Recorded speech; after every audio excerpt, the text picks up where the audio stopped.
মনে করো তোমার বন্ধু তোমাকে ফোন করছে, বলছে ভাই কোথায় কোথায় আছিস, তুমি বললাম আমি তোমার স্কুলের নাম ABC school.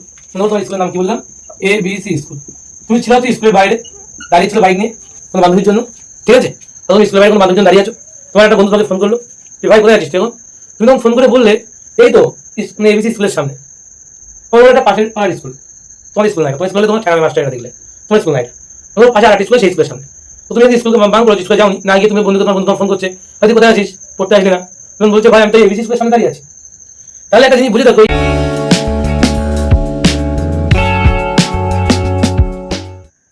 Hello my dear students, আজ আমরা শুরু করছি ক্লাস 11-এর ইউনিট 2 এর একমাত্রিক গতি চ্যাপ্টার 1 এর একমাত্রিক গতি যেটা আছে সেটা, ঠিক আছে? তো এই চ্যাপ্টারের আমরা প্রথমে আজকে যেটা করব সেটা হচ্ছে একমাত্রিক গতি সম্পর্কে একটু হালকা ধারণা নেব, একটা সূচনা ক্লাস হচ্ছে, ঠিক আছে? এর সাথে সাথে আমরা পড়ব স্থিতি গতি কী, ঠিক আছে? এরপরে নির্দেশতন্ত্র কী জিনিস, সেগুলো আজকে আমরা দেখব। তোমরা প্রথম থেকে শেষ পর্যন্ত এই ক্লাসটা করবে। এটা পার্ট 1 আসছে, এরপরে পার্ট 2 পার্ট 3 সব আসবে। তার জন্য তোমরা চ্যানেলটাকে সাবস্ক্রাইব করবে, ঠিক আছে? এবং কমেন্ট লাইক শেয়ার এগুলো তো করবেই, ঠিক আছে? তো চলো বেশি কথা না বলে সরাসরি শুরু করি। আমাদের একমাত্রিক গতি কি বলছে মন দিয়ে শুনবে, বুঝতে না বলে সেটা কমেন্টে জানাবে, ঠিক আছে? কোনো চাপ নেই, মন দিয়ে দেখো। একমাত্রিক গতির প্রথমেই বলছে সূচনা। সূচনাতে আমাদের কি আছে, ইন্ট্রোডাকশন, অর্থাৎ একমাত্রিক গতি ইন্ট্রোডাকশন আমাদের দিতে হবে। বলছে এই যে একমাত্রিক গতি আসার আগে আমরা ভাবি যে, বলছে বিজ্ঞানের যে শাখায়, ভালো করে বুঝবে, বলছে বিজ্ঞানের যে শাখায় কোনো বস্তুর গতি নিয়ে আলোচনা করা হয়, ভালো করে শুনবে, বিজ্ঞানের যে শাখায় কোনো বস্তুর গতি, সেই গতি নিয়ে আলোচনা করা হয় তাকে বলা হয় স্মৃতিবিজ্ঞান বা কাইনেমেটিক্স। তাকে কি বলা হয়, স্মৃতিবিজ্ঞান বা কাইনেমেটিক্স, ঠিক আছে? তো এখানে কিন্তু মনে রাখবে এই গতির কারণটা নিয়ে আলোচনা করা হয় না, গতি নিয়ে আলোচনা করা হয়। সেই স্থির নাকি গতিশীল, কত বেগে গতিশীল, এইগুলো নিয়ে আলোচনা করব। কিন্তু সেই গতির কারণটা কি, কোন বল প্রয়োগ করলে এই গতি হলো, অমুক তমুক, এইগুলো আমরা হিসাব করবো না। সেই গতির কারণ কি, কারণ তো থাকে একটা, তাই না? সেই গতির কারণকে আমরা আলোচনা করব না, শুধুমাত্র আলোচনা করব সেই গতিটা, সেই গতি নিয়ে আমরা আলোচনা করব। শুধু সেই গতির কারণটা নিয়ে আমরা যে আলোচনা করব না, এটা যে বিজ্ঞানের যে শাখায় আলোচনা করা হয়, বিজ্ঞানের যে শাখার এটা পার্ট, তাকে আমরা বলছি কি, স্মৃতিবিজ্ঞান বা কাইনেমেটিক্স। আশা করি বোঝা গেল। এবার আমরা যেটা করব, এই স্মৃতিবিজ্ঞান বা কাইনেমেটিক্সের একটা পার্ট হচ্ছে একমাত্রিক গতি, ঠিক আছে? একটা পার্ট কি আছে, এটা হচ্ছে আমাদের একটা পার্ট, সেটা হলো একমাত্রিক গতি। তোমাদের দেখো 2 নম্বর ইউনিটের নাম আছে স্মৃতিবিজ্ঞান। তোমরা বলতে থাকো 2 নম্বর যে ইউনিট আছে তার নাম দেওয়া আছে কি, স্মৃতিবিজ্ঞান। তার প্রথম চ্যাপ্টারের নাম কি, একমাত্রিক গতি। তো এই একমাত্রিক গতিতে আমরা যে বিষয়গুলো পড়বো সেটা হচ্ছে এই একমাত্রিক গতি কাকে বলা হয়, একমাত্রিক গতি কি। বলছি যে গতি একটা সরলরেখায় সীমাবদ্ধ। কি বললাম, প্রথমে পয়েন্ট কি আমাদের, একমাত্রিক গতি। ভালো করে দেখবে, একমাত্রিক গতি, একমাত্রিক গতি কি বলছে, যেটা সরলরেখায়, যে গতি একটা সরলরেখায় সীমাবদ্ধ, একটা সরল রেখায় কিন্তু সীমাবদ্ধ, তাকে কি বলা হচ্ছে, তাকে বলা হচ্ছে কিন্তু একমাত্রিক গতি। আশা করি বোঝা গেল। যে গতি একটা সরলরেখায় সীমাবদ্ধ হবে, ঠিক আছে, তাকে বলা হচ্ছে কি, তাকে বলা হচ্ছে একমাত্রিক গতি, তাকে একমাত্রিক গতি বলা হয়। বা একে বলা হয়, যেহেতু সরলরেখায় সীমাবদ্ধ, তাই সরল রৈখিক গতিও কিন্তু এটাকে বলা হয়ে থাকে। আশা করি ক্লিয়ার হয়েছে। আচ্ছা মনে রাখবে, একমাত্রিক গতি যেহেতু বলছে সরলরেখা বরাবর সীমাবদ্ধ, মানে কি, মানে এখানে মনে করো একটা পয়েন্ট আছে এবং এখানে একটা পয়েন্ট আছে, এদের মাঝে যে স্ট্রেট লাইন, সেই বরাবর কিন্তু একমাত্রিক গতি সীমাবদ্ধ থাকবে। এবার এই একমাত্রিক গতি যেহেতু একটা স্ট্রেট লাইন বরাবর সবসময় চলে, যেহেতু একটা সরলরেখা বরাবর সবসময় চলে, তার জন্য কিন্তু এই একমাত্রিক গতিকে আমরা মনে রাখবে 1D 2D আর 3D সব জায়গায় কিন্তু প্রযোজ্য, অর্থাৎ এক্স তল মানে এক্স ওয়াই জেড তিনটে অ্যাক্সিসের জন্যই কিন্তু এটা প্রযোজ্য হবে, ঠিক আছে? একমাত্রিক, দ্বিমাত্রিক এবং ত্রিমাত্রিক তিনটে স্তরেই কিন্তু এটা সীমাবদ্ধ। বোঝা গেল কি বললাম, বা তিনটে নির্দেশতন্ত্রেই কিন্তু এটা সীমাবদ্ধ। তাই 1D মানে 1 ডাইমেনশন, 2 ডাইমেনশন, 3 ডাইমেনশন, মানে এক্স মানে তিনটে তল আছে আমাদের, আমরা একমাত্রিক বলতে পারি, দ্বিমাত্রিক বলতে পারি এবং ত্রিমাত্রিক। এই তিনটে নির্দেশতন্ত্রই কিন্তু এটা নির্দেশতন্ত্র বরাবর এটা থাকে। বোঝা গেল? তাহলে কি বললাম, একমাত্রিক গতি বলতে যে গতিগুলো কি হবে, একটা সরলরেখায় সীমাবদ্ধ থাকবে তাকে আমরা বলছি একমাত্রিক গতি। এর প্রচুর উদাহরণ আছে। মনে করো তুমি একটা জানালার এক প্রান্ত থেকে অপর প্রান্তে একটা সুতো বেঁধেছো এবং সুতোর উপর একটা পিঁপড়ে ছেড়ে দিয়েছো, সেই পিঁপড়েটা কিন্তু আস্তে আস্তে আস্তে আস্তে এগোতে থাকবে সুতো বরাবর, তাই না? যদি এগোতে থাকে তাহলে কিন্তু সেই পিঁপড়ের যে গতি তাকে কিন্তু আমরা বলবো সরলরেখিক গতি বা একমাত্রিক গতি। আশা করি বোঝা গেল। এবার দেখো দ্বিমাত্রিক গতি কি বলছে। 2 নম্বর পয়েন্ট কি আছে আমাদের, দ্বিমাত্রিক গতি। দ্বিমাত্রিক গতি কি বলছে, যা একটা সমতল বরাবর সীমাবদ্ধ থাকবে। কি বলছে, সমতল। সমতল মানে কি বলতো, সমতল মানে কিন্তু এক্স ওয়াই তল, তাই না? সমতল মানে কিন্তু সেটা এক্স ওয়াই তল। কারণ আমরা যদি দেখি, মনে করো এটা এক্স, এটা হচ্ছে ওয়াই, এবং এটা যদি জেড হয়, মনে করো এটা এক্স, এটা মনে করো ওয়াই, এবং এটা মনে করো জেড। যেটা কি হবে, হয় এক্স ওয়াই তলে, নাকি ওয়াই জেড তলে, বা ওয়াই জেড বললাম, এক্স ওয়াই বললাম, আর এক্স জেড। এই তিনটে তল যে কোনো একটা তলে যে সীমাবদ্ধ থাকবে তাকে বলা হচ্ছে কি, তাকে বলা হচ্ছে দ্বিমাত্রিক গতি। যা সমতলে সীমাবদ্ধ থাকে, সমতলে কি হয়, সীমাবদ্ধ থাকে। বোঝা গেল আশা করি। মনে রাখবে এই ক্ষেত্রে আমরা 1D পাই না, পাই 2D এবং 3D নির্দেশতন্ত্রের সাপেক্ষে এটা প্রকাশ করা যেতে পারে। ঠিক আছে, 2D এবং 3Dর মধ্যে এটা হয়। কি বললাম, একমাত্রিক গতি যা সরলরেখা বরাবর সীমাবদ্ধ। ঠিক আছে, একমাত্রিক গতি যা সরলরেখা বরাবর সীমাবদ্ধ। এই ধরনের গতি একমাত্রিক, দ্বিমাত্রিক বা ত্রিমাত্রিক নির্দেশতন্ত্র দিয়ে প্রকাশ করা হয় বা নির্দেশতন্ত্র দিয়ে বর্ণনা করা সম্ভব হয়। কি বললাম, যারা একমাত্রিক গতি তারা কিন্তু এক্স অ্যাক্সিস বরাবর, মনে করো কোনো একটা গতি সে এদিক বরাবর যাচ্ছে, এদিক বরাবর যাচ্ছে, যে কোনো দিক যেতে পারে তো না? তাই বলছে একে কিন্তু একমাত্রিক বা 1D 2D এবং 3D এই তিনটে নির্দেশতন্ত্র দ্বারাই কিন্তু কি হয়, এক্সপ্লেন করা যেতে পারে। ঠিক আছে, 2 নম্বর কি বলছে, যারা দ্বিমাত্রিক গতি তারা একটা সমতলে সীমাবদ্ধ থাকবে। হতে পারে সেটা এক্স ওয়াই, হতে পারে সেটা কি, সেটা হতে পারে ওয়াই জেড, সেটা হতে পারে তোমার কি, আমি আরেকটা লিখছি এখানে, সেটা হতে পারে জেড এক্স, যে কোনো তল দ্বারা সে সীমাবদ্ধ থাকবে। ঠিক আছে, এবং মনে রাখবে এটাকে 2D এবং 3D দিয়ে কিন্তু খুব সহজেই বর্ণনা করা যায়। বোঝা গেল? এবার 3 নম্বর কি বলছে, ত্রিমাত্রিক গতি। ত্রিমাত্রিক গতি, ত্রিমাত্রিক গতিটা কি বলছে, দ্বিমাত্রিক গতির উদাহরণগুলো কি আছে বলো। যেটা সমতল দ্বারা সীমাবদ্ধ, কি কি আছে দ্বিমাত্রিক গতির উদাহরণ, হচ্ছে কোনো আবর্ত গতি। যেটা আবর্ত গতিটা জিনিসটা কি, আমরা বৃত্তীয় গতি অধ্যায় যখন পড়বো, তোমরা চ্যানেলটা থাকলে অবশ্যই তোমরা পাবে বৃত্তীয় গতির চ্যাপ্টার ফুল 11-এর সমস্ত ক্লাস এখানে পেয়ে যাবে। ঠিক আছে, 11-এর সমস্ত ক্লাস ফ্রি পেতে গেলে অবশ্যই চ্যানেলটা সাবস্ক্রাইব করবে এবং বন্ধুদের শেয়ার করবে। তোমাদের প্রতিটা ক্লাস এখানে কিন্তু আসবে, পুরো 11-এর টপিক ওয়াইজ প্রতিটা ক্লাস আমি এখানে দেবো। ঠিক আছে, উইথ কিন্তু ম্যাথামেটিক্স সলভ। ঠিক আছে, তোমার নিউমেরিক্যাল যেগুলো আছে তোমাদের, সেই নিউমেরিক্যাল সলভ এখানেও পাবে। ঠিক আছে, তো চলো তারপরে কি বলছে, উদাহরণগুলো কি বলছে, উদাহরণগুলো কিন্তু খুব গুরুত্বপূর্ণ। দ্বিমাত্রিক গতির উদাহরণ কি বলছে, দ্বিমাত্রিক গতির উদাহরণ বলছে যে কোনো আবর্ত গতি বলতে পারো, প্রাসের গতি। প্রাসের গতি আমরা ভেক্টরের চ্যাপ্টারে দেখবো। ঠিক আছে, প্রাসের গতি কেমন বলো তো, মনে করো একটা তুমি বলকে মারলে, বলটা ঠিক এইভাবে এইভাবে এইভাবে এইভাবে যেতে যেতে যেতে এখানে গিয়ে পড়লো, এটা হচ্ছে প্রাসের গতি। এটাকে কি বলে, এই যে গতিটা, এই বলের যে গতি, এটাকে বলা হচ্ছে প্রাসের গতি। সেগুলো আমরা ভেক্টরের চ্যাপ্টারে পড়বো। ঠিক আছে, তাহলে আবর্ত গতি, প্রাসের গতি, এগুলো কিন্তু আমাদের কি দ্বিমাত্রিক গতির উদাহরণ, যেটা নির্দিষ্ট তল বরাবর সীমাবদ্ধ। এবং 3 নম্বরে কি বললাম, ত্রিমাত্রিক গতি। মনে রাখবে এটা কোনো সমতল দ্বারা সীমাবদ্ধ নয়। এইভাবে বলতে হয় যে সমতল, যে গতি কোনো সমতল দ্বারা সীমাবদ্ধ নয়। ঠিক আছে, সীমাবদ্ধ নয়। ঠিক আছে, এটাকে প্রকাশ করা হয় শুধুমাত্র 3D দিয়েই, অর্থাৎ ত্রিমাত্রিক নির্দেশতন্ত্র দিয়েই কিন্তু এটা বর্ণনা করা সম্ভব। কি বললাম, ত্রিমাত্রিক নির্দেশতন্ত্র দিয়েই কিন্তু এটা বর্ণনা করা সম্ভব। কোনটা, ত্রিমাত্রিক গতি। এর উদাহরণ তোমরা অনেক পাবে, যেমন বিমানের গতি। একটা আকাশে যে বিমান উড়ে যাচ্ছে, সেই বিমানের গতি কিন্তু আমাদের একটা ত্রিমাত্রিক গতির উদাহরণ। বা আমাদের যে কণার কথা আমরা ভাবি, যে কণা, অনুপরমাণু কণার কথা তো আমরা ভাবি, সেই কণাগুলোর যে বিশৃঙ্খল আচরণ, ওটা কিন্তু ত্রিমাত্রিক গতির একটা উদাহরণ হতে পারে। ঠিক আছে, তাহলে কি কি বললাম আশা করি বোঝা গেল। যে আমরা প্রথমে বললাম স্মৃতিবিজ্ঞান জিনিসটা কি, বলছে বিজ্ঞানের যেখানে আমরা গতি নিয়ে আলোচনা করি, যেখানে গতির কারণ নিয়ে আলোচনা করা হয় না, তাকে আমরা কাইনেমেটিক্স বা স্মৃতিবিজ্ঞান বলি। তার 3টে ভাগ আছে, তাকে একমাত্রিক গতি, দ্বিমাত্রিক গতি, ত্রিমাত্রিক গতি। এখানে একমাত্রিক গতি যেটা, সেটা কি বলছে, যার একটা সরলরেখা বরাবর সীমাবদ্ধ, তাকে বলছে একমাত্রিক গতি। ঠিক আছে, একে আমরা কি করতে পারি, 1D 2D এবং 3D দ্বারা সহজেই নির্দেশতন্ত্র দ্বারা সহজেই বর্ণনা করা যেতে পারে। উদাহরণগুলো ভালো করে পড়বে। তারপরে হচ্ছে দ্বিমাত্রিক গতি। দ্বিমাত্রিক গতিতে আমি কি বললাম? দ্বিমাত্রিক গতি যারা একটা সমতল দ্বারা সীমাবদ্ধ, তাই তো, যারা একটা সমতল দ্বারা সীমাবদ্ধ তাকে আমরা দ্বিমাত্রিক গতি বলছি। এবং এই দ্বিমাত্রিক গতিতে আমরা কি দেখলাম? যা কিন্তু 2D এবং 3D অর্থাৎ 2 ডাইমেনশন বা দ্বিমাত্রিক এবং ত্রিমাত্রিক নির্দেশতন্ত্র যারা দ্বারা সহজেই কিন্তু বর্ণনা করা যায়। এর উদাহরণগুলো কি দেখেছিলাম আমরা? এই উদাহরণগুলো দেখেছিলাম বৃত্তীয় আবর্ত গতি দেখেছিলাম, যে বৃত্তীয় গতি অধ্যায় আছে আবর্ত গতি দেখেছিলাম। তারপর আমরা কি দেখলাম? আমরা দেখলাম প্রাসের গতি, সেটাও কিন্তু আমাদের দ্বিমাত্রিক গতির উদাহরণ।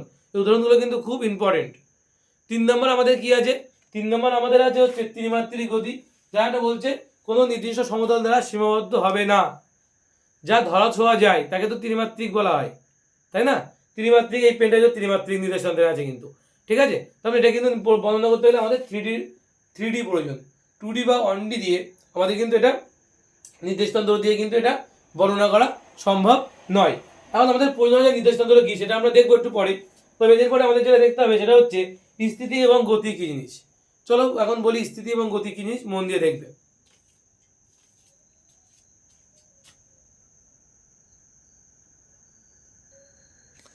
নেক্সট টপিক আমাদের কি বললাম? স্থিতি এবং গতি, রেস্ট এবং মোশন। কি বলছে রেস্ট এবং মোশন? বলছে সময়ের সঙ্গে সঙ্গে যদি কোনো বস্তু স্থান পরিবর্তন না করে, কি বললাম? সময়ের সাথে সাথে যদি কোনো বস্তু স্থান পরিবর্তন না করে তখন তার গতিকে বলা হয়, তখন সেই বস্তুকে বলা হয় স্থির বস্তু। কি বললাম? সময়ের সঙ্গে যদি কোনো বস্তুর, কি বললাম দেখো, সময় পরিবর্তন হচ্ছে, সময় চেঞ্জ হচ্ছে, কিন্তু মনে করো তুমি স্কুলে যাচ্ছ, স্কুলে যেতে গিয়ে তুমি দেখলে রাস্তার ধারে একটা বাড়ি আছে, তখন তুমি স্কুল থেকে যখন ফিরছো তখনও তুমি দেখলে ওই বাড়িটা ওই জায়গায় আছে। তার মানে কি? তার মানে হলো এই যে মাঝখানে তুমি 2 ঘন্টা পড়লে, সেই 2 ঘন্টা পড়ার মধ্যে কিন্তু সেই বাড়িটা ওই জায়গা থেকে সরে গেল না, তার মধ্যে ওই বাড়িটা ওখানেই আছে। তার মানে এই 2 ঘন্টায় যে পরিবর্তন হয়নি, স্থান পরিবর্তন হয়নি এই বাড়িটার, তার মানে এই বাড়িটা কিন্তু একটা স্থির বস্তু। তুমি আজকে স্কুলে যেতে গিয়ে তুমি দেখলে রাস্তার ধারে একটা বড় আম গাছ আছে, টিউশন থেকে যখন তুমি 2 ঘন্টা পর বাড়ি ফিরছো তখন দেখলে আম গাছটা ওখানেই আছে। তার মানে তুমি কি বুঝলে? যে আম গাছটা কিন্তু একটা স্থির বস্তু। তাই বলছি যে সময়ের সাপেক্ষে কোনো বস্তু যদি স্থান পরিবর্তন না করে, সময়ের সাপেক্ষে কোনো বস্তু যদি স্থান পরিবর্তন না করে তখন তার গতিকে বলা হয় কি? বলা হয় স্থির বস্তু। কি বললাম? সময়ের সাপেক্ষে যদি কোনো বস্তুর স্থান পরিবর্তন না করে কোনো বস্তু, তাহলে সেই বস্তুকে বলা হয় স্থির বস্তু, এবং বস্তুর এই অবস্থাকে বলা হয় স্থিতি। তাহলে স্থির বস্তু কাকে বলা হচ্ছে? যে বস্তু সময়ের সাথে স্থান পরিবর্তন করছে না তাকে আমরা বলছি স্থির বস্তু। এবং বলছি যে বস্তু, আচ্ছা বস্তুর এই অবস্থাকে কি বলছি আমরা? বস্তুর এই অবস্থাকে, বিশেষ অবস্থাকে বলছি স্থিতি। ঠিক আছে? বস্তুর এই বিশেষ অবস্থাকে কি বলছি আমরা? স্থিতি বলছি। বোঝা গেল কি বললাম? যে সময়ের সাথে সাথে বা সময় পরিবর্তনের সাথে সাথে যদি কোনো বস্তু স্থান পরিবর্তন না করে তখন সেই বস্তুকে আমরা বলি স্থির বস্তু। এবং বস্তুর এই অবস্থাকে, এই স্থির থাকার যে অবস্থা, সেই অবস্থাকে বলা হচ্ছে স্থিতি। তাকে ইংলিশে বলা হচ্ছে রেস্ট। আশা করি বোঝা গেল রেস্ট জিনিসটা কি বলছি আমি। ঠিক আছে? এবার মনে করো গতিশীল বস্তু। গতিশীল বস্তু জিনিসটা কি তোমরা নিশ্চয়ই জানো। মনে করো গতিশীল বস্তু, মনে করো তুমি স্কুলে যাওয়ার পথে তুমি কি দেখলে? তুমি স্কুলে যাওয়ার পথে দেখলে একটা, মনে করো একটা মোড় আছে, তোমার স্কুলে যাওয়ার আগে যে মোড়টা, সেই মোড়টায় তুমি দেখলে যে একটা বাস দাঁড়িয়ে আছে, প্যাসেঞ্জার নেবে বলে দাঁড়িয়ে আছে। যখন তুমি স্কুল থেকে বাড়ি ফিরছো তখন দেখছো সেই বাসটা আর নেই, সে চলে গেছে। তার মানে কি হলো? সময়ের সাপেক্ষে সেই বস্তুটা কি স্থির বস্তু হলো না গতিশীল বস্তু হলো? অবশ্যই কিন্তু গতিশীল বস্তু। কারণ তুমি স্কুল যাওয়ার সময় যে জায়গাটায় ওই বাসটাকে দেখেছিলে, স্কুল থেকে ফেরার পথে তুমি ওই জায়গাটায় ওই বাসটাকে দেখতে পাচ্ছ না। তার মানে সময় পরিবর্তনের সাথে সাথে বস্তুর কি হলো? স্থান পরিবর্তন হলো। বোঝা যাচ্ছে? সময় পরিবর্তনের সাথে সাথে বস্তুর স্থান পরিবর্তন হলো। এই ধরনের বস্তুকে বলা হয় গতিশীল বস্তু। বোঝা গেল? এই ধরনের বস্তুকে কি বলা হচ্ছে? গতিশীল বস্তু। এবং গতিশীল বস্তুর এই যে অবস্থা, এই যে গতি অবস্থা, এক জায়গায় আরেক জায়গায় চলার যে অবস্থা, তাই গতিশীল বস্তুর যে গতীয় যে অবস্থা, একে বলা হয় গতি বা মোশন। বোঝা গেল? একে বলা হয় কি? গতি বা মোশন। তাহলে মোশনটা কি? গতিশীল বস্তুর একটা অবস্থা। গতিশীল বস্তুর একটা অবস্থা হচ্ছে গতি বা গতিশীল বস্তুর যে গতীয় অবস্থা তাকে বলা হচ্ছে কি গতি বা মোশন। আশা করি এটুকু ক্লিয়ার হয়েছে। এবার এখানে একটা প্রশ্ন আছে যে স্থির এবং গতিশীল বস্তু তো দেখলাম, কিন্তু এখানে একটা গল্প আছে। সেই গল্পটা কি, যেই পৃথিবীতে চরম স্থির বলে কি কিছু আছে? এই চরম কথাটা বললাম কেন? তো মনে করে দেখো, যখন তোমার ছোটবেলায় যখন মামার বাড়ি যেতে, তখন তোমরা দেখতে পেতে রাস্তার ধারে যে গাছগুলো আছে, যখন বাসে করে যখন তোমরা যাচ্ছ, কি দেখতে পেতে? রাস্তার ধারে যে গাছগুলো আছে সেই গাছগুলো কিন্তু অনবরত জন্য পিছন দিকে চলে যাচ্ছে, তাই না? সেই গাছগুলো কি হচ্ছে, অনবরত পিছন দিকে চলে যাচ্ছে। তুমি সামনের দিকে এগোচ্ছ আর গাছগুলো পিছন দিকে চলে যাচ্ছে। তোমার তখন মনে হচ্ছে যে গাছগুলো কি হাঁটতে পারে বা চলতে পারে, যে গাছগুলো পিছন দিকে কেন চলছে? কিন্তু আদতে তো গাছগুলো চলছে না, তাই না? তুমি বাস থেকে নেমে দেখো, গাছগুলো গাছের জায়গায় আছে। চলছে কে? তুমি চলছিলে, তাই না? অর্থাৎ বাস চলছিল। অর্থাৎ আমরা যদি একটু বিবেচনা করে দেখি, আমি যে বললাম যে একটা ঘরের কথা বলেছিলাম, আমি এটা পড়ানোর সময় আমি এটা বলেছিলাম ঘরের কথা। একটা ঘর, সে কিন্তু কি দেখতে পাচ্ছিলাম আমি, একটা ঘর বা গাছ, তুমি যাই বলো না কেন, সেগুলোকে আমরা স্থির দেখছিলাম, তাই না? এগুলোকে আমরা কি দেখছিলাম? স্থির। আমরা বললাম না যে একটা তুমি রাস্তা দিয়ে যাচ্ছ, একটা স্কুল, একটা তুমি ঘর পেলে, বা স্কুল থেকে ফেরার পথে তুমি সেই ঘরটা ওখানেই আছে, বা একটা গাছ, তুমি আম গাছ দেখলে, স্কুল থেকে ফেরার পথে সেই আম গাছটা ওখানেই ছিল। তার মানে এই বস্তুগুলোকে আমরা স্থির বস্তু বলেছিলাম না? এই বস্তুগুলো কি এক একটা স্থির বস্তু। কিন্তু ভালো করে ভেবে দেখো তো, ওই বস্তুগুলো কি সত্যি স্থির? কেন এই প্রশ্নটা করলাম ভাবছো? দেখো, ভালো করে ভাববে, এই বস্তুটা তোমার স্থির মনে হচ্ছে তো? হচ্ছে। তাহলে একটু তোমরা ছোটবেলায় পড়েছিলে, মনে করে দেখো, পৃথিবী তো ঘুরছে না? পৃথিবী তো ঘুরছে, পৃথিবী তো পশ্চিম থেকে পূর্ব দিকে ঘুরছে অনবরত। পৃথিবী যদি অনবরত পশ্চিম থেকে পূর্ব দিকে ঘোরে, তাহলে পৃথিবীর উপরে অবস্থিত কোনো বস্তু সে কি করে স্থির থাকতে পারে, তাই না? খুব সিম্পল একটা প্রশ্ন করলাম, কিন্তু যে আমরা বললাম যে ঘর বাড়ি গাছপালা এগুলো সবই তো আমি দেখতে পাচ্ছি স্থির, কিন্তু এই পৃথিবীতে ঘুরছে আমরা জানি পশ্চিম থেকে পূর্ব দিকে, পৃথিবীর আবর্তন গতি মনে পড়ছে? যদি পৃথিবী পশ্চিম থেকে পূর্ব দিকে ঘোরে, তাহলে এই ঘর বাড়ি গাছপালা কোথায় আছে? পৃথিবীর উপরে আছে। তাহলে পৃথিবী যদি ঘোরে, তাহলে এই ঘর বাড়ি গাছপালা সবাই স্থির হয় কি করে? এই প্রশ্নের উত্তর খোঁজার জন্য আমরা একটুখানি ছোটোখাটো উদাহরণ দিয়ে কাজ করি। মনে করো তুমি ট্রেনে করে যাচ্ছ, তুমি যখন ট্রেনে করে যাচ্ছ, তুমি ট্রেনের জানলা দিয়ে দেখলে যে বাইরে একটা লোক, তাকে তুমি গতিশীল দেখছো, কিন্তু লোকটা কিন্তু বাইরে দাঁড়িয়েছিল, তুমি গতিশীল ছিলে। তা তুমি সেই লোকটাকে গতিশীল দেখলে। কেমন দেখলে? ছবি এঁকে বোঝাচ্ছি। মনে করো এই যে ট্রেনে করে তুমি যাচ্ছ, এটা মনে করো তোমার ট্রেন, এই লোকটা এমনি দাঁড়িয়ে আছে, তো দাঁড়িয়ে আছে। তো যখন তুমি এখান থেকে চলে যাচ্ছ, তখন তোমার লোকটা যখন তুমি যখন এখানে ছিলে ট্রেনের মধ্যে, তখন তুমি কি দেখছিলে? ট্রেনটা বলো চলছে, ঠিক আছে? তো যখন তুমি এখানে ছিলে, লোকটা দেখতে পাচ্ছিলে এখানে আছে। যখন তুমি এখানে ছিলে, যখন লোকটা এখানে ছিল, যখন এখানে ছিল, যখন লোকটা এখানে ছিল, তুমি ধীরে ধীরে একবার লোকটার খুব কাছে আসলে, তারপর ধীরে ধীরে লোকটা থেকে দূরে চলে গেলে। অর্থাৎ তুমি গতিশীল ছিলে, লোকটা কিন্তু স্থির ছিল। আবার এটা তুমি দেখছো, তুমি দেখে কি দেখছো? তুমি দেখে কিন্তু গতিশীল দেখছো। ভালো করে বলছো, তুমি দেখে স্থির দেখছো না। তোমার তো মনে হচ্ছে বা লোকটা তাহলে আমার ছিল আগে, আমার পিছনে চলে যাচ্ছে, অর্থাৎ লোকটা মনে হয় গতিশীল। এটা তোমার সাপেক্ষে বলছি, মাইন্ড ইট, তোমার চোখ দিয়ে দেখছি জিনিসটা আমি। তুমি ট্রেনের মধ্যে বসে আছো, তোমার চোখ দিয়ে যদি দেখি আমি, তোমার কি মনে হচ্ছে?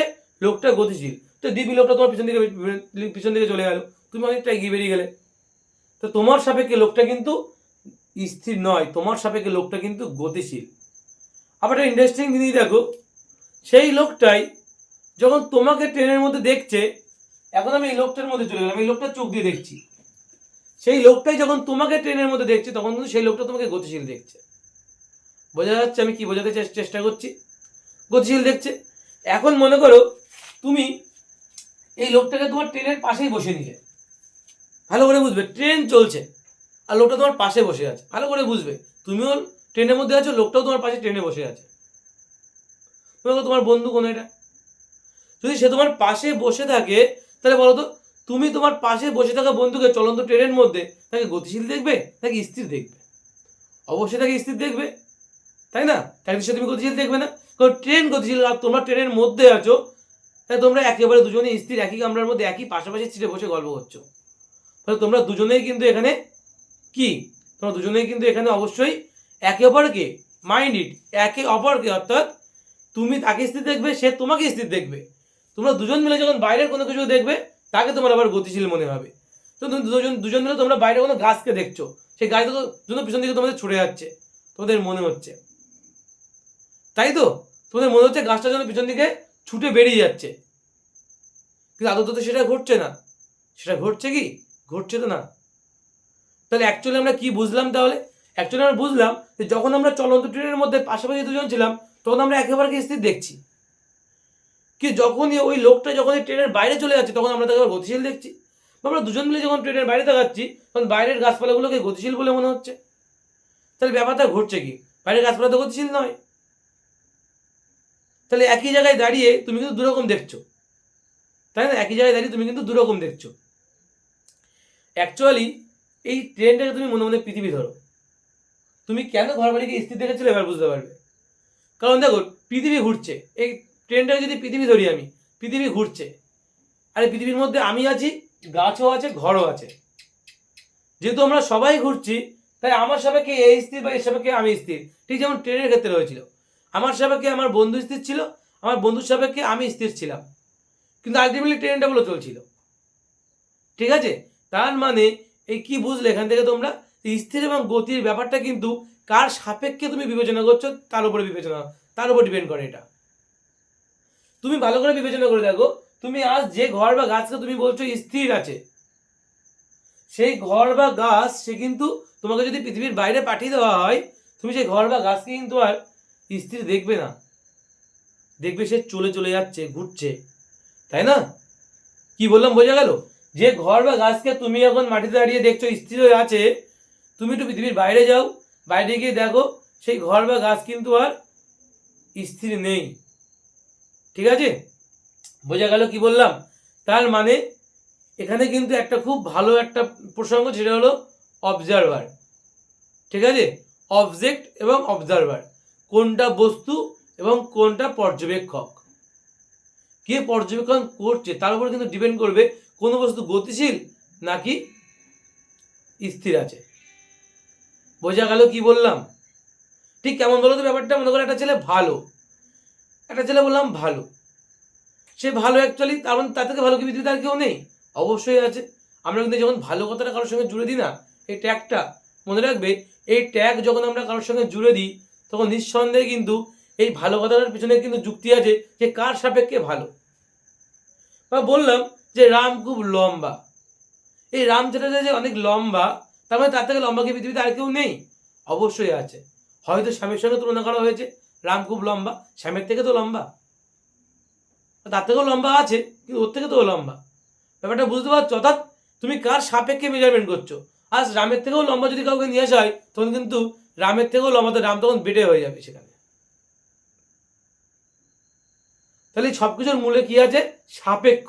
তুমি কার সাপেক্ষে মেজারমেন্ট করছো, অর্থাৎ তুলনা। সাপেক্ষ মানে হচ্ছে তুলনা করা এক প্রকার। তুমি কার সঙ্গে কাকে তুলনা করছো, বোঝাতে পারছি? কমেন্টে লিখে জানাবে যদি বুঝতে অসুবিধা হয়। তাহলে বোঝা গেল যে আমি কি বলতে চাইছি। তাহলে তাহলে ভালো করে ভেবে দেখো, এইবার চোখ বন্ধ করে ভাবো যে এই পৃথিবীতে স্থির বস্তু তাহলে কি আছে, এই মহাবিশ্বে কি আছে যা স্থির? সূর্য কিন্তু স্থির নয়। তোমার তো মনে হচ্ছে সূর্য স্থির, কিন্তু সে গোবেচারাও কিন্তু স্থির নয়। তোমরা দেখতে পাও সূর্য পূর্ব থেকে পশ্চিম দিকে যায়, কারণ আমরা পশ্চিম থেকে পূর্ব দিকে যাই, তাই না? আর আমরা যদি পৃথিবীর উপরে আছি, তাই সূর্যকে আমরা গতিশীল দেখছি। আজ তুমি সূর্যের পৃষ্ঠে গিয়ে বসে থাকো, সূর্যের উপরে যদি বসা সম্ভব হতো, তুমি যদি ওখানে বসতে, তাহলে তুমি দেখতে পেতে পৃথিবী ঘুরছে, সূর্য স্থির। অ্যাকচুয়ালি আসল কথা হচ্ছে আকাশগঙ্গা ছায়াপথে কেউ স্থির নয়, না পৃথিবী স্থির, না চাঁদ স্থির, না সূর্য স্থির, কোনো গ্রহ নক্ষত্র কেউ স্থির নয়। তাই বলা হয় এই পৃথিবীতে চরম স্থির বলে কিচ্ছুটি নেই। বোঝা গেল কি বললাম? এই পৃথিবীতে চরম স্থির বলে কিন্তু কিছুই নেই, অর্থাৎ অ্যাবসলুট রেস্ট আমরা যেটা বলি, অ্যাবসলুট রেস্ট বা চরম স্থির। চরম স্থির মানে কি বুঝতে পারছো? মানে একেবারে স্থির, একেবারে স্থির হবে, মানে যার সঙ্গে তুলনা করো না কেন সে বস্তুটা স্থির হবেই হবে। এমন বস্তু পৃথিবীতে পাবে না তুমি কোথাও, কোথাও সম্ভব না। এই পুরো মহাবিশ্বের কথা বলছি আমি, এই মহাবিশ্বে কোথাও এখনো পর্যন্ত তো জানা যায়নি চরম স্থিতি বলে কিছু আছে কিনা। আমি এটা বলছি না যে যাবেই না কখনো, জানি না কখনো যাবে কিনা, এখনো তো খুঁজে পাওয়া যায়নি কখনো, এখনো পর্যন্ত তো পাওয়া যায়নি যে চরম স্থিতি বলে কিছু আছে। যদি কখনো পাওয়া যায় ভেবে দেখা যাবে কি করা যায়, কিন্তু এখনো পর্যন্ত কিন্তু আমরা পাইনি চরম স্থির বলে কোনো বস্তু। এবার একটা ইন্টারেস্টিং ফ্যাক্ট আছে, চরম স্থির তো আমরা পেলাম না, তাহলে চরম গতি কি পাবো, অ্যাবসলিউট মোশন কি পাওয়া যায়? দেখো অ্যাবসলিউট মোশন তো তাকেই বলবো একটা বস্তু গতিশীল। কার সাপেক্ষে গতিশীল হবে? কোন স্থির বস্তুর সাপেক্ষে যে গতিশীল, গতিশীল বলছি, তা গতিশীল তো একটা বিশেষণ না, তাহলে সেটা কারণ না কারো সাপেক্ষে হবে। একটা ছেলে ভালো বলছি, তা কারো সাপেক্ষে তো বলছি, যদিও সেটা উচ্চ রাখি আমরা, এও তাই। কাউকে যদি আমি গতিশীল বলি না, তাহলে নিঃসন্দেহে আমি কারো সাপেক্ষে তাকে গতিশীল বলছি, অর্থাৎ কোনো স্থির বস্তুর সাপেক্ষে সে গতিশীল। বিশেষ হচ্ছে না তো? চল একটা উদাহরণ দিই। মনে করো তুমি বাইকে যাচ্ছ, তোমার বাইকের গতিবেগ 50 কিলোমিটার/ঘন্টা, তোমার পাশে সেম গতিবেগ নিয়ে ঠিক আর একটা বাইক তোমার পাশে যাচ্ছে, তার গতিবেগও মনে করো 50 কিলোমিটার/ঘন্টা, একই বেগ একই সঙ্গে যাচ্ছ তোমরা, তোমরা কিন্তু একে অপরকে মুখের দিকে তাকিয়ে গল্প করতে হতে যাবে, অর্থাৎ তোমরা একে অপরকে স্থির দেখবে। বোঝা গেল? বা মনে করো দুটো ট্রেন পাশাপাশি, এটা যদি বাস্তবে সম্ভব নয়, তবে যায় না খুব একটা, দুটো ট্রেন মনে করো পাশাপাশি যাচ্ছে, একই বেগ নিয়ে যাচ্ছে দুটো ট্রেন পাশাপাশি, যদি এইভাবে যায় তাহলে কিন্তু ওই দুটো ট্রেনের প্যাসেঞ্জারগুলো একে অপরকে কি দেখবে? তারা কিন্তু স্থির দেখবে একে অপরকে, তারা একে অপরকে গতিশীল দেখবে না। তো দুটোর বেগই সমান, দুটোর বেগ কিন্তু সমান সমান বেগে তারা যাচ্ছে। বোঝাতে পারছি কি বললাম? তাই বলছি যে অ্যাকচুয়ালি আমরা যখন কারোর গতি বিবেচনা করি না, আমরা কোনো গতি বিবেচনা করতে গেলে কোনো স্থির বস্তুর সাপেক্ষে গতি বিবেচনা করতে হয়। কেউ গতিশীল কার সাপেক্ষে? কোনো স্থির বস্তুর সাপেক্ষে সে গতিশীল। ঠিক আছে? কোনো আমরা কি করি, স্থির বস্তুর সাপেক্ষে বা কোনো বস্তুর সাপেক্ষে আমরা তার গতিশীলতা প্রমাণ করতে পারি। তাহলে যদি পৃথিবীতে চরম স্থির বলে যদি কিছু না থাকে, তাহলে চরম গতি বলে ভাই কোথা থেকে আসবে? চরম গতি বলেও কিছু নেই পৃথিবীতে, এটা মোহ আর মায়া। ঠিক আছে? তাহলে এই পৃথিবীতে অ্যাবসলুট রেস্ট বলেও কিছু নেই, অ্যাবসলুট মোশন বলেও কিন্তু কিছু নেই। কি বললাম? এই দুটো মোহ আর মায়া।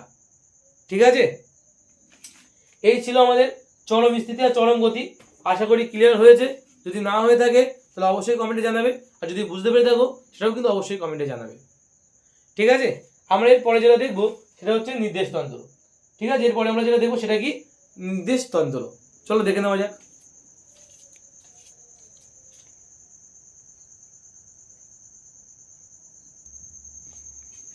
এবার আমরা যেটা পড়বো সেটা হচ্ছে নির্দেশতন্ত্র। কি বলা হয় ইংলিশে? Frame of reference. কি বলে? Frame of reference. কি পড়বো আমরা এবার? সেটা পড়বো নির্দেশতন্ত্র। নির্দেশতন্ত্রে কি বলছে মন দিয়ে শুনবে। নির্দেশতন্ত্র বলছে যে মনে করো কোনো বস্তুর অবস্থা নির্ণয় করে। অ্যাকচুয়ালি মনে করো তোমার বন্ধু তোমাকে ফোন করছে, বলছে ভাই তুই কোথায় কোথায় আছিস? তুমি বললে আমি, তোমার মনে করো তোমার স্কুলের নাম ABC স্কুল, মনে করো তোমার স্কুলের নাম কি বললাম, ABC স্কুল। তুমি ছিল হচ্ছে স্কুলের বাইরে, দাঁড়িয়েছিল বাইক নিয়ে কোনো বান্ধবীর জন্য। ঠিক আছে? আর তুমি স্কুলের বাইরে কোনো বান্ধবীর জন্য দাঁড়িয়ে আছো, তোমার একটা বন্ধু তোমাকে ফোন করলো যে ভাই কোথায় আছিস তুই এখন? তুমি তখন ফোন করে বললে এই তো ABC স্কুলের সামনে। তোমার ওর একটা পাশের পাড়ার স্কুল, তোমাদের স্কুল না এটা, তোমার স্কুল হলে তোমার ঠ্যাঙামি মাস্টার এটা দেখলে, তোমার স্কুল না এটা, তোমার পাশে আর একটা স্কুল আছে সেই স্কুলের সামনে। তো তুমি যদি স্কুলকে বাং করেছো, স্কুলে যাওনি, না গিয়ে তুমি বন্ধুকে, তোমার বন্ধু তোমার ফোন করছে, ভাই তুই কোথায় আছিস, পড়তে আসলি না? তখন বলছে ভাই আমি তো এই ABC স্কুলের সামনে দাঁড়িয়ে আছি। তাহলে একটা জিনিস বুঝে দেখো, এই ABC যে স্কুলটা আমি বললাম, ABC যে স্কুলটা আমি বললাম, এই স্কুলটা যদি তুমি না বলতে, তুমি তোমার বন্ধুকে বললে ভাই আমি স্কুলের সামনে আছি, তাহলে সে কী বুঝতো? সে ধরে তোমার স্কুল আছে, তোমার পাশের স্কুল, অনেক স্কুল তো পৃথিবীতে কম নেই, বাংলায় ভারতবর্ষে বহুত স্কুল, শুধু মাস্টার নেই, তো স্কুল তো অভাব নেই না। যদি স্কুলে যদি অভাব না থাকে তাহলে তুমি কোন স্কুলের সামনে আছো তোমার বন্ধু বুঝতে পারবে? পারবে না। কিন্তু যখন তুমি উল্লেখ করে দেবে যে আমি ABC স্কুলের সামনে আছি, তখন কিন্তু তোমার বন্ধু বুঝতে পারবে তোমার অ্যাকচুয়ালি লোকেশনটা কোথায় আছে, তাই না? অর্থাৎ লোকেশন ট্র্যাক, যেটা আমরা কিন্তু ফ্লিপকার্ট, অ্যামাজন, মিশোতে আমরা যে জিনিসগুলো অর্ডার করে থাকি, এখানে কিন্তু আমরা এই জিনিসটাই অ্যাপ্লাই করি, তাই না? আমাদের নির্দেশতন্ত্র দিতে হয়। ল্যান্ডমার্ক বলি আমরা, কি বলি ইংলিশে? ল্যান্ডমার্ক। মনে আছে? আমরা ল্যান্ডমার্ক দিয়ে দিই। আমার ল্যান্ডমার্ক কিন্তু আমাদের বাড়ির পাশে একটা প্রাইমারি স্কুল আছে, সেই প্রাইমারি স্কুলে কিন্তু আমাদের ল্যান্ডমার্ক, আমার বাড়ির পাশের কথা বলছি। তাহলে কি বললাম আমি, নির্দেশতন্ত্র জিনিসটা কি হচ্ছে, যে কোনো বস্তুর অবস্থান বোঝাতে গেলে আমরা যে বস্তুর সাহায্য নিচ্ছি, কোনো বস্তুর অ্যাকচুয়ালি লোকেশনটা বোঝানোর জন্য আমরা যে বস্তুর বা কোনো বস্তুর অবস্থান বোঝানোর জন্য আমরা যে বস্তুর সাহায্য নিই, সেই বস্তুটিকেই বলা হচ্ছে নির্দেশতন্ত্র। বোঝা গেল কি বললাম? আমরা কোনো বস্তুর অবস্থান বোঝানোর জন্য যে বস্তুর সাহায্য নিচ্ছি, সেই বস্তুটিকে বলা হচ্ছে নির্দেশতন্ত্র। যেমন এখানে ABC school, that is the নির্দেশতন্ত্র, ফ্রেম অফ রেফারেন্স। ঠিক আছে, সংজ্ঞা তোমাদের বইতে দেওয়া আছে, পড়ে নিও কি বলছে। যে কোনো বস্তুর অবস্থান নির্ণয় করা হয় পরিপার্শ্ব বা পারিপার্শ্বিক অন্য কোনো বস্তু বা বস্তু সামগ্রীর সাপেক্ষে, তাই না? কোনো বস্তু অবস্থান নির্ণয় করতে গেলে কারো না কারো সাপেক্ষে তো তোমার সেটা করতে হবে। যার সাপেক্ষে করা হচ্ছে না, ঠিক আছে, তাকে বলা হচ্ছে, ওই বস্তু সামগ্রীকে বলা হচ্ছে কি, নির্দেশতন্ত্র বলা হয়। এবার নির্দেশতন্ত্র তো বুঝলাম, নির্দেশতন্ত্র জিনিসটা কি, অর্থাৎ একটা ল্যান্ডমার্ক, তাই তো? এটা ল্যান্ডমার্ক, যা দিয়ে আমরা বুঝবো যে আমার অবস্থান অ্যাকচুয়ালি কোথায়, সেটাই আমার নির্দেশতন্ত্র। এখন এখানে একটা গল্প আছে, সেই গল্পটা হচ্ছে নির্দেশতন্ত্র তো বুঝলাম, কিন্তু সুবিধাজনক নির্দেশতন্ত্র জিনিসটা কি? সুবিধাজনক, মনে করো নির্দেশতন্ত্র, এটা ভালো করে বুঝে নেবে জিনিসটা কি বলছে, এটা খুব গুরুত্বপূর্ণ।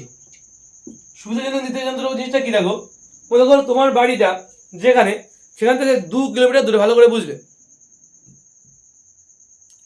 তোমার বাড়িটা যেখানে, ভালো করে বুঝবে, মনে করো তোমার বাড়ি এখানে, এটা হচ্ছে তোমার বাড়ি।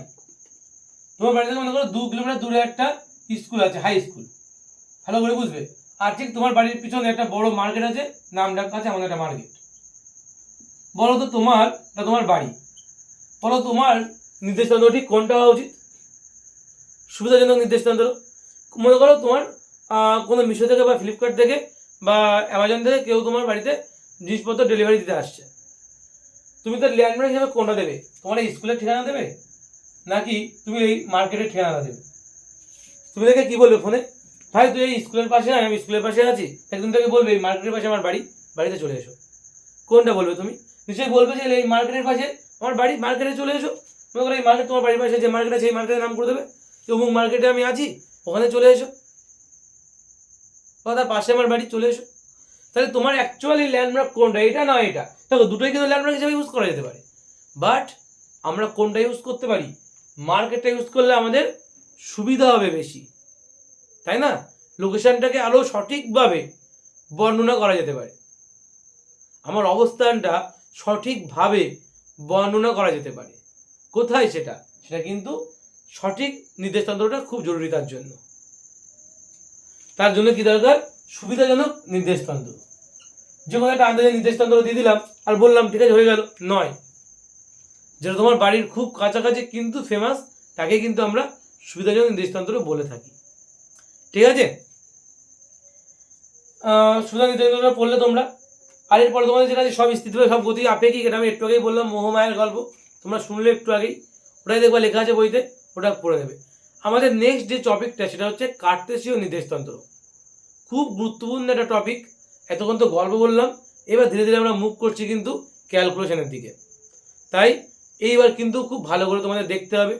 বারবারই বলছি, যদি কোথাও কোনো ডাউট থাকে, সেই জায়গাটা তোমরা করবে, ওই দেখো টাইম করে দেওয়া যায়, ওটা করে লিখে দেবে, স্যার এই জায়গাটা বুঝতে পারিনি, তাহলেও আমি বুঝে যাবো যে কোন জায়গাটা তুমি বুঝতে পারোনি। সেই ভিডিওর টাইমটা মেনশন করে দেবে, যে জায়গাটা বুঝতে পারছো না ওই টাইমটা মেনশন করে দেবে কমেন্টে, তাহলে আমি বুঝে যাবো যে এই জায়গাটা তোমার ক্লিয়ার হয়নি, এবং আমি তার উপর আবার ভিডিও আনবো। ঠিক আছে, বোঝা গেল কি বললাম আমি? এবং আমাদের যে হোয়াটসঅ্যাপ চ্যানেল ডিসক্রিপশানে দেওয়া থাকবে, আমাদের যে হোয়াটসঅ্যাপ চ্যানেলটা আছে সেখানে যুক্ত হয়ে থাকবে, আমাদের টেলিগ্রাম চ্যানেল সেখানে যুক্ত হয়ে থাকবে। কখন কবে তোমাদের 11-এর ক্লাসগুলো আসছে সেটা তোমরা ফ্রিতে পেয়ে যাবে। তাই মনে করে অবশ্যই তোমরা কিন্তু যুক্ত হয়ে থাকবে এবং তোমার সমস্ত বন্ধুদের জানিয়ে দেবে। ঠিক আছে, তো চলো এরপরে আমরা যেটা করবো সেটা হলো কার্টেসীয় নির্দেশতন্ত্র। ঠিক আছে, চলো এটা দেখে নেওয়া যাক।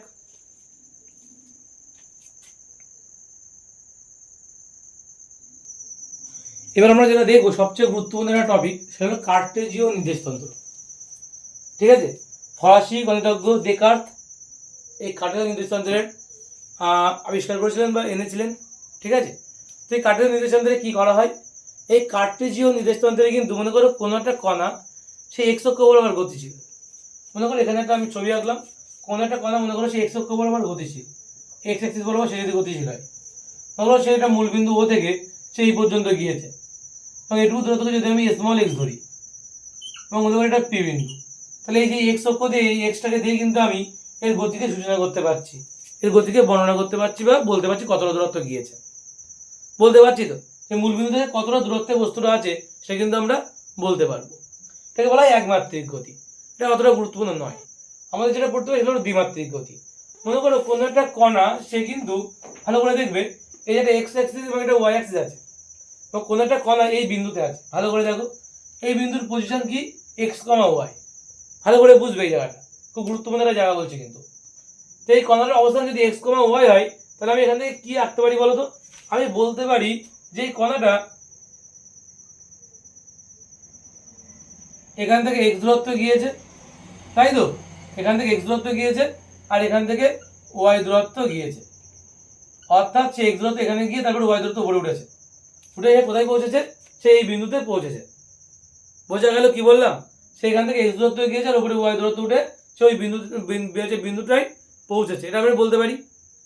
এটা যদি আমরা বলতে পারি তাহলে আমি এটা একটা কাজও করতে পারি এখান থেকে।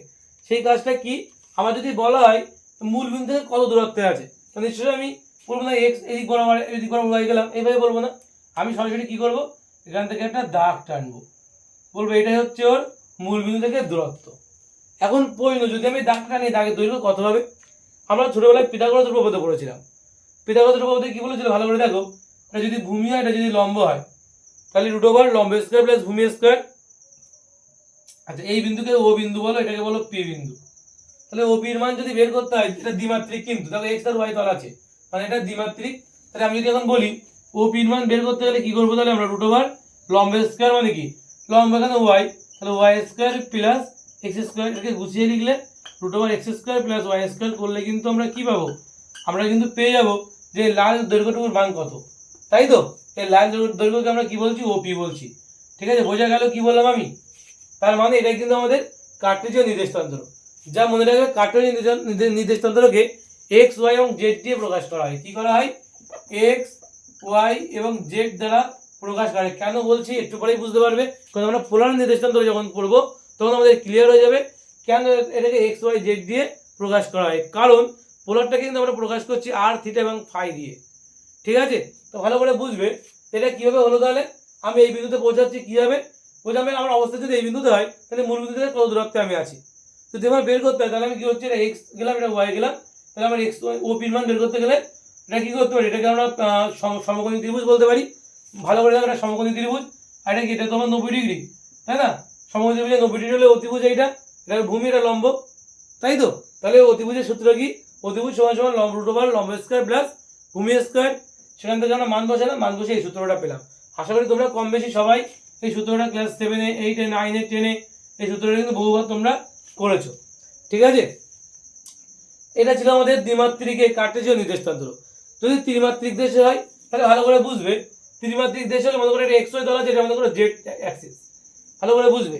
ওটা মনে করো এক্স অ্যাক্সিস আর ওয়াই অ্যাক্সিস ছিল, এটা মনে করো জেড অ্যাক্সিস। তাহলে এই বিন্দুর অবস্থা নির্ণয় করার জন্য আমাকে বলে আরো একটা কাজ করতে হবে, সেটা হচ্ছে ভালো করে বুঝবে, সেটা হচ্ছে আমাদের এই অ্যাক্সিসের এই লাল দাগ যেটা, তার মান কত বেরোলো, তার মান root over x square plus Y square বেরোলো না, এক্ষুনি বের করলাম তো, root over x square plus Y square, তাই তো, root over x square plus Y square বেরোলো। এখন আমি যদি এখানে একটা জেড অক্ষ আঁকি, মনে করো এই পেনটা হচ্ছে জেড অক্ষ, আসলে তোমরা দেখতে পাচ্ছ এবং বুঝতে পারছো, যদি জেড অক্ষ হয় তাহলে আমি কি পেলাম দেখো, তাহলে আমরা এই সমতলে এক্স ওয়াই সমতলে আমরা এই বাহুটা পেলাম, লাল বাহুটা। এখন আমাদের এখান থেকে যদি আমি একটা অতিভুজ টানি, ভালো করে বুঝবে কোথা থেকে বলছি আমি বলতে চাই যে এখান থেকে, মনে করো এই জায়গায় থেকে যদি আমি অতিভুজ টানি ওই পি বিন্দু থেকে এই পেনের মাথা পর্যন্ত যদি অতিভুজ টানি, তাহলে এটা বলে এখন অতিভুজ এই পর্যন্ত দূরত্ব, এটা কিন্তু অতিভুজ হিসেবে কাজ করবে, তাই না। তাহলে ভালো করে দেখো, যদি এটা অতিভুজ হিসেবে কাজ করে এবং আমাদের মনে করো তোমার পজিশনটা কি হবে, ত্রিমাত্রিক দেশে যদি এটা হয় তাহলে এর পজিশন হবে এক্স কমা ওয়াই কমা জেড। ঠিক আছে, এবং এই পেনের দৈর্ঘ্যটা কত হবে, জেড অ্যাক্সিস বরাবর হবে একটা নির্দিষ্ট দূরত্ব। তাহলে আমরা তখন কি করতে পারি, এইটুকু যে দূরত্বটা মেপে নেবো আমরা, তাহলে সেটাকে আমরা বের করতে গেলে কি করতে হবে, তাহলে আমাদের মনে করো ওটা আমি যদি এখানে একটা পয়েন্ট আমি মনে মনে ধরি, মনে করো কিউ, তাহলে পি কিউ এর মান কত হবে বলো তো? পি কিউ এর মান রুট ওভার মধ্যে কত হবে? একটা হবে রুট ওভারের মধ্যে root over x square plus Y square, তার হোল স্কোয়ার হবে, এটা লম্ব স্কোয়ার প্লাস ভূমি হবে জেড স্কোয়ার। তার মানে কত হবে? এই রুট ওভারকে স্কোয়ার করে দিলে মানে এক্স স্কোয়ার পাবো, ওয়াই স্কোয়ার পাবো, আর এখান থেকে জেড স্কোয়ার ছিল, জেড স্কোয়ার থেকে যাবে। বোঝাতে পারলাম? তাহলে জাস্ট মনে মনে কল্পনা করো তোমরা, তোমার মনে করো একটা ঘর আছে তোমাদের ঘরের, এই ঘরের একটা যে কোনো কোনাকে মূলবিন্দু ধরো, ধরে এটা করে দেখো নিজে নিজে, তাহলে বুঝতে পারবে আরো ভালোভাবে। এখানে 3 ডাইমেনশন বোঝানো একটু চাপ হয়ে যায়, ঠিক আছে, 2 ডাইমেনশনের বোর্ড 3 ডাইমেনশন বোঝানোটা একটু চাপ হয়ে যায়, ঠিক আছে, তবুও চেষ্টা করেছি আমার মতন করে, ঠিক আছে। এটা হচ্ছে আমাদের সূত্র। 3 ডাইমেনশন হলে কিন্তু সূত্রটা কি হবে, জাস্ট কিছুই না, 2 ডাইমেনশন হলে x square plus Y square, 3 dimension হলে x square plus Y square plus z square. মনে রাখবে অঙ্ক করতে কিন্তু এই সূত্রগুলো অবশ্যই অবশ্যই কাজে লাগবে। ক্লিয়ার হলো? নেক্সট আমাদের কি আছে, পোলার নির্দেশতন্ত্র। নেক্সট কি আছে আমাদের, পোলার নির্দেশতন্ত্র। এই একই জিনিস আমাদের কিন্তু পোলার নির্দেশতন্ত্র দিয়ে করতে হবে। তাহলে আমি এটা মুছে দিলাম, পোলার নির্দেশতন্ত্র বোঝানোর জন্য এটা মুছে দিলাম। 90 ডিগ্রিটা মুছে দাও এখান থেকে, দিলে এটাকে এক্স ওয়াইটা মুছে দাও, এর অবস্থানটা এক্স ওয়াই জেড দিয়ে আমরা লিখি না পোলারে। আমরা পোলারে কি দিয়ে লিখি, আমরা পোলারে আমি একটু আগেই বললাম পোলার নির্দেশতন্ত্রে আমরা কি দিয়ে লিখি, পোলার নির্দেশতন্ত্রে আমরা কিন্তু লিখি কি দিয়ে, আর থিটা ফাই দিয়ে। তাহলে আমাদের পরবর্তী টপিক কি আছে, পোলার নির্দেশতন্ত্র। কি আমাদের চ্যাপ্টার পরের টপিকের নাম, পোলার নির্দেশতন্ত্র। দেখো একই বিন্দু আছে, তবে পি এর অবস্থান আমার বলছে আর থিটা পি, পি এর অবস্থান কি বলছে আর কমা থিটা, আর দ্বিমাত্রিক নিয়ে করছে আর থিটা দিয়ে বলি, আর থিটা ফাই হয়, ফাইটা পরে বলছি।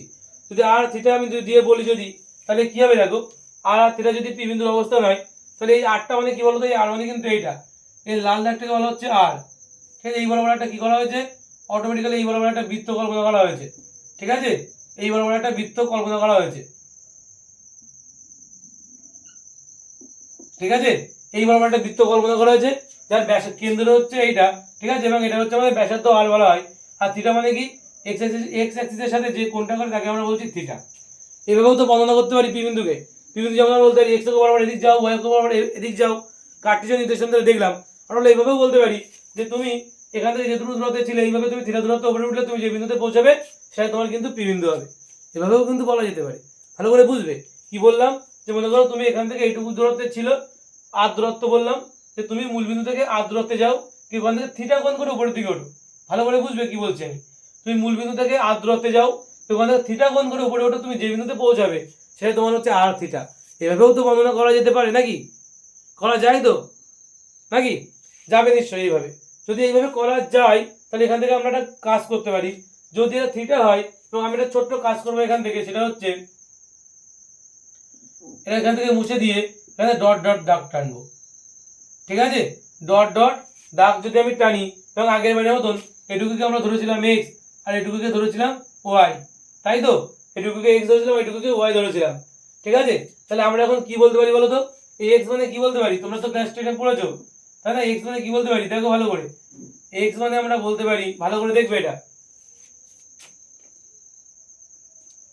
ঠিক আছে, আমরা এক্স মানে কি বলতে পারি, এক্স মানে আমরা জানি আচ্ছা দেখো সাইন থিটা মানে কি তোমরা জানো, ক্লাস সাইন থিটা মানে কি লম্ব বাই অতিভুজ, তো তোমাদের এখানে লম্ব মানে কি ওয়াই, তাই তো, তাহলে কত হবে ওয়াই বাই হচ্ছে ওয়াই বাই কত হবে, ওয়াই বাই অতিভুজ মানে আর, তাই তো। তাহলে এখান থেকে যদি আমি আর এর মানটা বের করি, ও ওয়াই এর মান যদি বের করি, তাহলে কত হবে Y is equal to R sine theta, এটা হবে ওয়াই ইজ ইকুয়াল টু কি হবে আর সাইন থিটা। বুঝতে পারলে এই জিনিসটা। আর আমরা জানি কি cos থিটা মানে কি, cos থিটা মানে ভূমি বাই অতিভুজ, ভূমি মানে কত এক্স, তাহলে এক্স বাই আর, তাহলে আমি যদি এখান থেকে এক্স এর মান বের করি তাহলে আর গুণ হয়ে যাবে, কি হবে আর cos থিটা, ভালো করে বুঝবে। তাহলে আমরা কি পেলাম, ওয়াই মানে কি পেলাম, ওয়াই মানে পেলাম আর সাইন থিটা, এক্স মানে কি পেলাম আর cos থিটা, তাহলে এক্স এর মান কত হলো আর cos থিটা, আর ওয়াই এর মান কত হলো আর সাইন থিটা। এখন আমাদের আগের বার যেটা করলাম যে এই আর মানে কি অ্যাকচুয়ালি, আমরা এই আর মানে আমরা যদি আগের বারের মতন কম্পেয়ার করি, তাহলে আর মানে কি হওয়া উচিত আমাদের, মনে করে দেখো আগের বার কার্টেসিয়ান নির্দেশান্তরে কি ছিল, আর এখানে আমরা কি লিখেছিলাম রুট ওভার কি লিখেছিলাম X square plus Y square, তাহলে আমরা বলতে পারি যা আমার আর তাই কিন্তু root over x square plus Y square, তাই না। তাহলে আমরা লিখতে পারি X square plus Y square, এটা লিখতে পারি। কারণ যা কিন্তু আমার আর হবে তাকে আমরা বলছি root over x square plus Y square. Actually এটা কি হচ্ছে বলতো, কার্টেসীয় এবং পোলার নির্দেশাঙ্কের মধ্যে সম্পর্ক তৈরি হচ্ছে, ঠিক আছে। বেসিক্যালি পোলার নির্দেশাঙ্কের কিছুই করার থাকে না, আর থিটা দিয়ে পোলার নির্দেশাঙ্ককে নির্ণয় করা হয়। কিন্তু আমি যদি এদের মধ্যে রিলেশনটা দেখি, পরীক্ষা আসে এটা, তাহলে কিন্তু এইভাবে করতে হবে। তাহলে কি বললাম, r is equal to root over x square plus Y square. এখন সমান সমান দাও, দিয়ে লেখো রুট ওভার বড় করে দাও, এক্স মানে কত, এক্স মানে আর কস থিটা, তাহলে এটা হয়ে যাবে r square cos square theta plus y মানে কি আর সাইন থিটা, এটা হয়ে যাবে r square sine square theta, ঠিক আছে। এখন এখান থেকে আবার রুট ওভার দাও, দিয়ে আর স্কোয়ার কমন দিয়ে নাও, তাহলে পুরো থাকছে, আমি একটু সাইন স্কোয়ারটা আগে লিখছি, sign square theta plus cos square theta, ঠিক আছে। যদি আমরা এটা লিখতে পারি তাহলে দেখে নাও, দেখো এটা সমান যদি আমরা না বলি, মনে করে লালের দৈর্ঘ্যটা বের করছি, এখানে আর এর মানই বেরোবে, তাহলে এখান থেকে দেখো কি হবে, রুট ওভারের মধ্যে কি হবে আর স্কোয়ার ইন্টু কি sine square plus cos square কত 1, তার মানে এখান থেকে দেখো রুট ওভার আর স্কোয়ার, সেখান থেকে আর বেরিয়ে আসছে। তার মানে আমরা এটা বলতে পারি যে আর মানে root over x square plus Y square, দেখো এখান থেকেও তো প্রমাণ করা যায়, আর মানে actually root over x square plus Y square, দেখো প্রমাণ হয়ে গেছে। যদি হয়ে যেতে থিটার মান কত হবে, তাহলে আর যদি আমরা আর এর মান বের করতে চাই তাহলে কি করবো আমরা, যদি আর এর মান বের করতে চাই তাহলে আমরা সূত্রটা কি, r is equal to root over x square plus Y square, এটা হলো আমরা আর বের করার সূত্র, ঠিক আছে।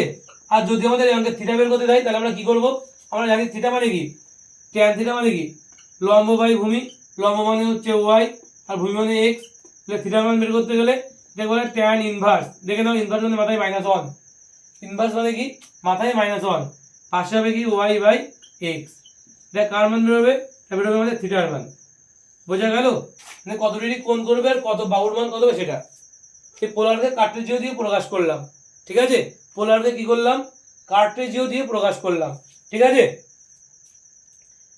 এই ছিল আমাদের কার্টেসীয় এবং পোলার নির্দেশান্তর আমরা যেটা দেখলাম, ঠিক আছে। কার্টেসীয় নির্দেশান্তরের সূত্র কি ছিল, রুট ওভার দ্বিমাত্রিকের ক্ষেত্রে root over x square plus Y square, ত্রিমাত্রিকের ক্ষেত্রে root over x square plus Y square plus z square.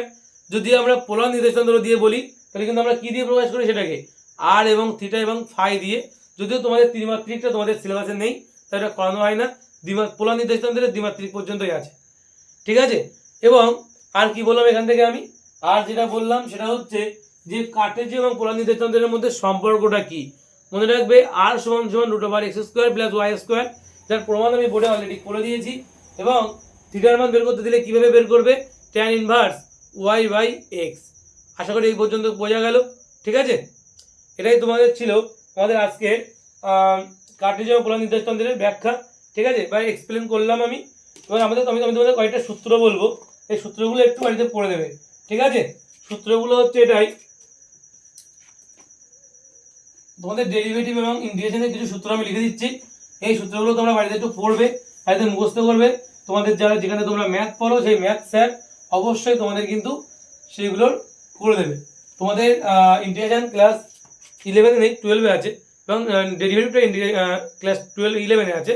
তো ডেরিভেটিভ এবং ইন্টিগ্রেশন আমি বেশি না, আমি তোমার 2-3টে সূত্র লাগবে ফিজিক্সের জন্য, আমি সেগুলোই বলে দিচ্ছি। মনে রাখবে ডেরিভেটিভের সূত্র, ঠিক আছে। এটা কার সূত্র, ডেরিভেটিভ, দেখে নাও সূত্রটা।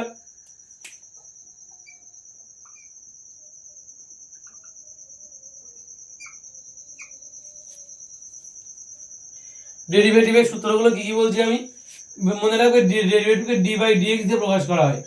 পাশে যদি আমি x to the power N দিই, তার সূত্র কত হবে, N x to the power n minus 1। এটা একটা সূত্র, আমার যে সূত্রগুলো ফিজিক্সের জন্য লাগবে আমি সেগুলো লিখে দিচ্ছি। 2 নম্বর আমাদের যেটা লাগবে সেটা হচ্ছে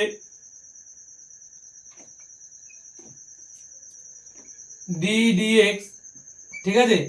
এ x to the power n যদি থাকে তাহলে এ বাইরে চলে আসবে n x to the power n minus 1। আমি একটা দুটো উদাহরণ দিয়ে করে দেবো পাশে, চাপ নেই, ঠিক আছে। আর একটা দুটো তোমাদের লিখে দিচ্ছি আমি, সেটা হলো 3 নম্বরে আমি লিখবো যে ডি অফ ডিএক্স, মনে করো সাইন থিটা আছে, সাইন থিটা থাকলে কি হবে বলো তো, এটা সাইন থিটা থাকলে হয়ে যাবে কস থিটা। এবং 4 নম্বর আমি বলবো ডি বাই ডিএক্স, যদিও এটা লাগে না খুব একটা, কস থিটা যদি থাকে তাহলে সেটা হয়ে যাবে কস থিটা থাকলে মাইনাস সাইন থিটা হয়ে যাবে। লাস্টের দুটো তো উদাহরণ দেওয়া লাগবে না, প্রথমটার উদাহরণ দিচ্ছি। বেসিক্যালি প্রথমটা যেটা আছে সেটা সব থেকে বেশি লাগে, ঠিক আছে? প্রথম যেটা আছে সেটা কিন্তু সব থেকে বেশি লাগে। তো দেখো আমি একটা উদাহরণ দিচ্ছি। মনে করো আমার আছে এক্স স্কোয়ারের ডেরিভেটিভ করতে বলছে, তাহলে কি করবো? এর আগে দেবো ডি ডিএক্স। এই ডিএক্সটা কিন্তু অপেক্ষক বলা হয়, ডিএক্সটাকে কি বলা হয়? অপেক্ষক। অর্থাৎ এখানে এক্স থাকলে এখানে এক্স থাকতে হবে। মানে আমি বলতে চাইছি, মনে করো ডি ডি বললাম আর ভিতরে আছে এক্স, এই ডেরিভেটিভ করা যাবে না। তাহলে এখানে টি থাকলে এখানে টি থাকতে হবে, এখানে টি থাকলে তবে ডেরিভেটিভ করা যাবে, ঠিক আছে? এটা মাথায় রাখবে। আচ্ছা, তাহলে কি বললাম আমি? D D D x x square যদি হয়, তাহলে দেখো এই সূত্র যদি পড়ে যায়, তাহলে বলছে যেটা পাওয়ার থাকবে সেটা আগে চলে আসবে, তাহলে 2 আগে চলে আসবে, এক্স বসবে, তাই তো? আর মাথায় পাওয়ার থেকে 1 বিয়োগ যাবে, অর্থাৎ 2 এর থেকে 1 বিয়োগ যাবে, মানে কত হবে? 2x হবে। মাথায় 1 আছে, 1 2 না 10 সমান। বোঝা গেল? এটা হচ্ছে আমাদের এই সূত্রটা অ্যাপ্লাই করলাম এখানে। আর যদি এই সূত্রটা অ্যাপ্লাই করতে হয়, মনে করো ডি ডিএক্স আছে তোমার কাছে 2x কিউব এরকম আছে, তাহলে কি করবে? বলছে এই যে আগে যেটা থাকে সেই অঙ্কটা সরাসরি বেরিয়ে যায়, 2 বসে গেল। তাহলে পড়ে থাকবে কি? তাহলে লেখো D DX of X cube লিখতে পারো। এখন এই গল্পটা তো আগের গল্পের সঙ্গে মিলে যাচ্ছে। এবার এই 2 থাকলে 3 আগে চলে আসবে, তাই তো? আর এক্স এর মাথায় 3 - 1 হবে, তাহলে 3 দুগুণে কত? 6 এক্স, 3 থেকে 1 বাদ দিলে 2, তাহলে 6x স্কয়ার হচ্ছে অ্যান্সার হবে। বোঝা গেল কি বললাম? তোমরা এগুলো আরো বেশি প্র্যাকটিস করলে দেখো আরো দ্রুত হচ্ছে, আরো দ্রুত তোমরা করতে পারছো, ঠিক আছে? আর ইন্ডিকেশন থেকে আমি এখানেও দুটো সূত্র বলে দেবো, মাত্র দুটো তিনটে মতো বলে দেবো, দেখে নাও। ডেরিভেটিভের সূত্রগুলো তোমাদের লেখা হয়েছে, আর ইন্ডিকেশন সূত্রগুলো পাশে লিখে দিচ্ছি, ঠিক আছে? ইন্ডিকেশনের সূত্রগুলো পাশে লিখে দিচ্ছি, এগুলো একটু ভালো করে পড়বে। কি বলছি দেখো ইন্ডিকেশনের সূত্রগুলো।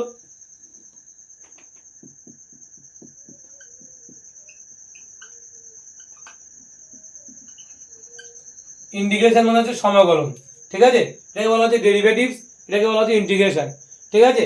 ইন্টিগ্রেশন সূত্রটা বলা হয় ডেরিভেটিভের উল্টো নিয়ম হচ্ছে ইন্টিগ্রেশন। দেখো আমাদের যেটা লাগবে ইন্টিগ্রেশনকে কি লেখা হয়? এই চিহ্ন দিয়ে, সাপের মতন দেখা চিহ্ন দিয়ে, ঠিক আছে? X to the power N, দেখে নাও কি বলছে? X to the power N DX. DX যদি থাকে দেখে আমরা লিখি হচ্ছে এইভাবে, X to the power N plus one by N plus one, এভাবে লেখা হয়। এটা হচ্ছে 1 নম্বর বললাম। 2 নম্বর যেটা লিখবে এখান থেকে হচ্ছে a to the power a x to the power N dx. এটাকে কীভাবে লেখা হয়? এটাকে তোমাদের লেখা হবে, এটাকে বাইরে বের করে দেবে, দিয়ে integration x to the power N dx. আর এই সূত্রটা তোমার আগে তো লেখা আছে, সেটা এখানে অ্যাপ্লাই করে দেবে, ঠিক আছে?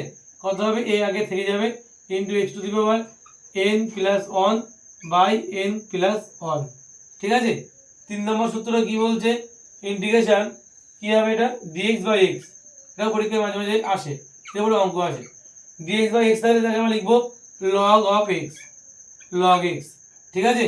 আর 4 নম্বর আমাদের যে সূত্রটা লাগবে সেটা হচ্ছে integration E to the power M X. কি হবে বলো তো এই সূত্রটা? এটা তোমাদের লাগবে না, ছেড়ে দাও, এই সূত্রটা খোটা লাগে না, এখানে থেকে 3 সূত্র মুখস্থ করলে যাবে। তাহলে কি বললাম? ডেরিভেটিভ থেকে আমাদের এই 4টে সূত্রের মধ্যে প্রথম দুটো সব থেকে বেশি লাগে, আর দ্বিতীয়টা হচ্ছে প্রথমটারই অনুরূপ, ঠিক আছে? আর ইন্টিগ্রেশনের ক্ষেত্রে 3টে সূত্র বললাম, এর মধ্যে প্রথমটা দ্বিতীয়টা একই রকম, 3 নম্বরটা একটু আলাদা। এই যে 4-5টার মতো সূত্র আমি বললাম তোমাদের, এই সূত্রগুলো কিন্তু খুব ভালো করে তোমরা মুখস্থ করবে, ঠিক আছে? আমাদের কিন্তু এই সূত্রগুলো দিয়ে নেক্সট দিন আমরা বিভিন্ন 2-একটা ক্যালকুলেশন করবো আমরা এরপরে, ঠিক আছে? এবং বিভিন্ন জায়গায় কিন্তু কাজে লাগবে, এরপরে ফিজিক্স থিওরি পড়তে গেলেও কিন্তু কাজে লাগবে।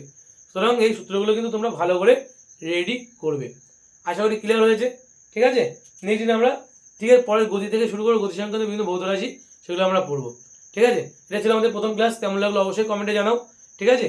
এবং আমাদের বিভিন্ন প্লে লিস্ট আমাদের দেখো এই যে একমাত্রিক গতি যে অনুশীলনী তোমাদের বইতে এমসিকিউ আছে, সেই এমসিকিউগুলো আমি আই বাটন, ঠিক আছে, ওখানে আমি দিয়ে দেবো, ঠিক আছে? ওখানে দিয়ে দেবো, ওখানে তোমরা দেখে নেবে, ঠিক আছে? কোনার দিকে আমি দিয়ে দেবো লিঙ্কটা, ওখান থেকে দেখে নেবে, ঠিক আছে?